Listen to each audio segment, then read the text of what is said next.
Olá, eu me chamo Kézia Adelaia e eu estou muito feliz porque você está assistindo esse vídeo. E o desejo do meu coração é que você seja abençoado e que possa abençoar outras pessoas também.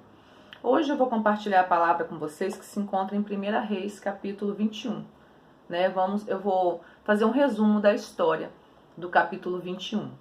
Aqui vai falar sobre a plantação de uvas de Nabote. Nabote tinha uma plantação de uvas muito bonita e ficava ao lado do palácio do rei Acabe. Ele tinha um outro palácio, como se fosse uma casa de verão em Jezreel. E ele estava lá e ele desejou aquele terreno. Então ele fez a proposta a Nabote.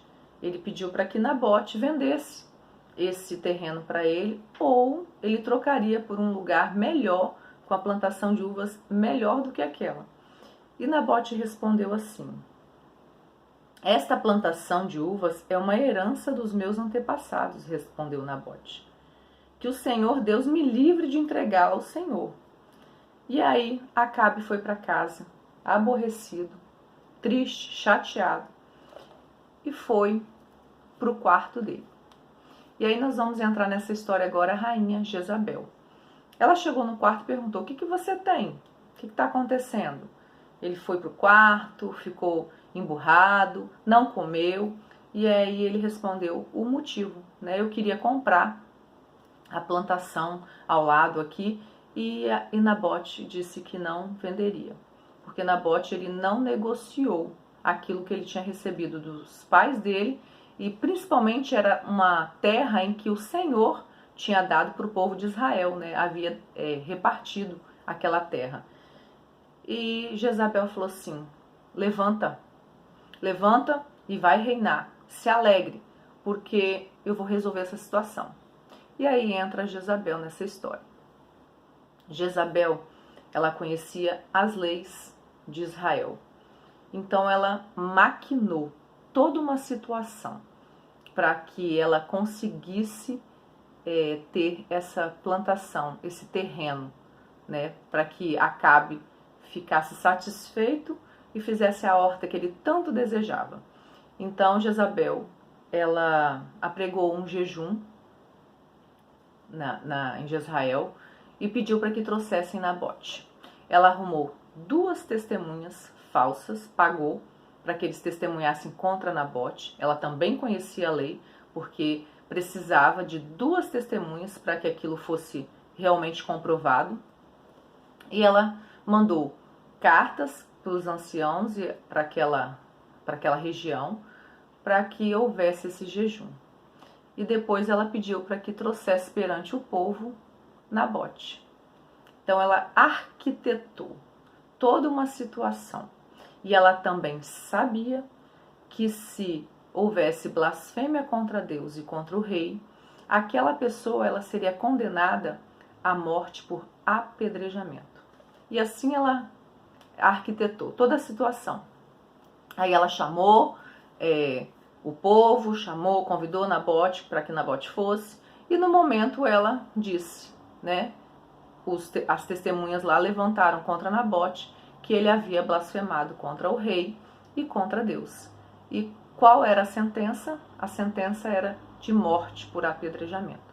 E assim aconteceu. Nabote foi morto e os filhos dele também, para que não houvesse, para que eles não pudessem herdar a herança do pai. E aí ela volta e conta para Acabe. Tudo resolvido. Pode ir lá tomar posse daquele terreno. E Acabe, todo feliz, todo sorridente, todo alegre, né? Ele aceitou, ele foi cúmplice daquele assassinato e tomou a plantação, né? Tomou aquele terreno de Nabote para ele. Só que o Senhor tudo vê. Por mais que eles tivessem arquitetado tudo, né, em secreto, Deus usou um profeta para que fosse lá dar um recado para Acabe.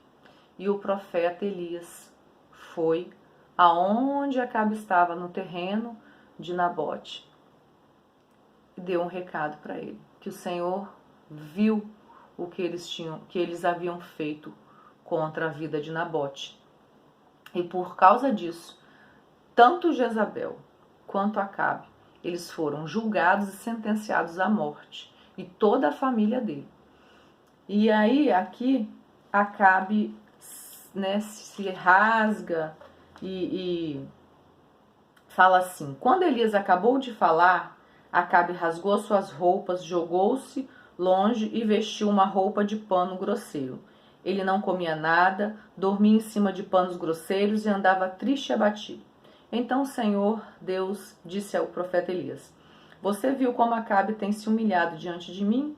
Já que ele está fazendo isso, não será durante a vida dele que vou trazer a desgraça que prometi. Será durante a vida do filho dele que eu vou fazer cair a desgraça sobre a família de Acabe. O Senhor, ele deu a sentença de morte. Naquele momento ele protelou, mas aconteceu. Eu convido a você a ler a Bíblia e depois você vai ver que da forma que o Senhor disse para o profeta falar, aconteceu. Acabe morreu e depois Jezabel ela morreu e Deus falou que o sangue deles, assim como os cães haviam lambido o sangue de Nabote, aconteceria na vida deles. O que eu quero trazer para as nossas vidas hoje, né? Deus, ele vê todas as coisas e ele vê o justo e o injusto. Acabe, ele era rei de Israel, ele tinha todos os terrenos possíveis, mas ele quis, por inveja, por cobiça. E Jezabel, né? Ele havia feito uma aliança com Jezabel, que não era do povo de Israel. Jezabel foi muito má. Em toda a sua vida, ela maquinava só coisas malignas. Ela deixou, né? Ela tinha princípios contra a palavra do Senhor.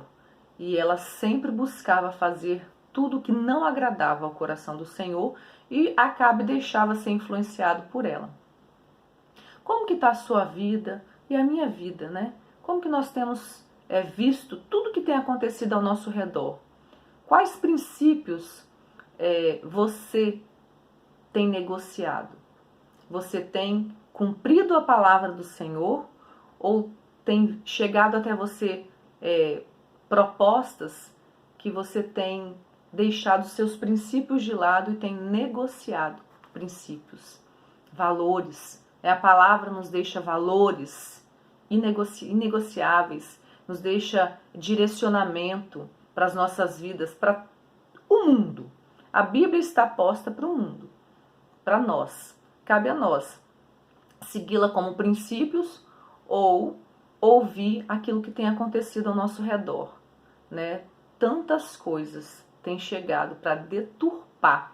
Jezabel, ela deturpou a palavra, ela usou a palavra, né? Ela usou a lei na época a seu favor. Ela fez com que ela manipulou a lei para que viesse ao seu favor. Mas Deus, assim como o Senhor, ele viu e ele agiu naquela época. O Senhor tem visto e tem agido ao nosso favor. Deus tem visto o que o homem tem feito. Deus, ele zela pela palavra dele, para que se cumpra a palavra dele. Então, eu não sei o que tem chegado até você para você negociar a palavra. E eu gostaria de orar para que o Senhor fortalecesse a sua fé na palavra e que você não negociasse princípios em relação à família, princípios em relação ao seu trabalho, princípios em relação à igreja.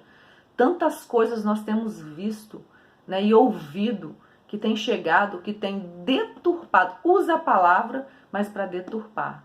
E Deus, ele não está apático em relação a isso. Ele vê e ele, no momento certo, ele virá e ele fará a justiça dele. Porque o Senhor, ele é justo, ele é fiel aos seus princípios, à sua própria palavra. Senhor, nós nos colocamos agora diante da tua presença. Eu me coloco agora diante da tua presença para pedir ao Senhor Pai, nos ajude a cumprir os teus princípios, que nós não venhamos, ó Pai, negociar a tua palavra, os princípios que o Senhor nos deixou como base de família, como base, ó Pai, de honestidade, de caráter. Pai, a tua palavra, ela nos orienta como, ó Pai, agradar o teu coração. Senhor, que nós sejamos frutos da tua palavra e que nós não venhamos negociar nada, Senhor. Pai, nos ajuda a termos princípios segundo a tua palavra. Pai, que essa pessoa que vai ouvir, eu não sei, o Pai, qual proposta tem chegado e vai chegar até a ela, mas que ela possa, Senhor, ter a palavra como, Pai, direcionador daquilo que ela, Pai, tem que fazer, aquilo que ela tem que responder, aquilo que ela não pode negociar. Pai, é o que eu te peço. Eu peço que o Senhor abençoe essas pessoas, que o Senhor abençoe, meu Deus, o Brasil, que o Senhor abençoe o mundo, que o Senhor abençoe as famílias, que a tua palavra possa ser, ó Pai, o condutor de cada um que vai ouvir, ó Pai, este vídeo.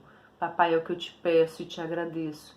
E peço, fortaleça as nossas vidas no meio de tantas situações que temos visto e ouvido. É o que eu te peço e te agradeço.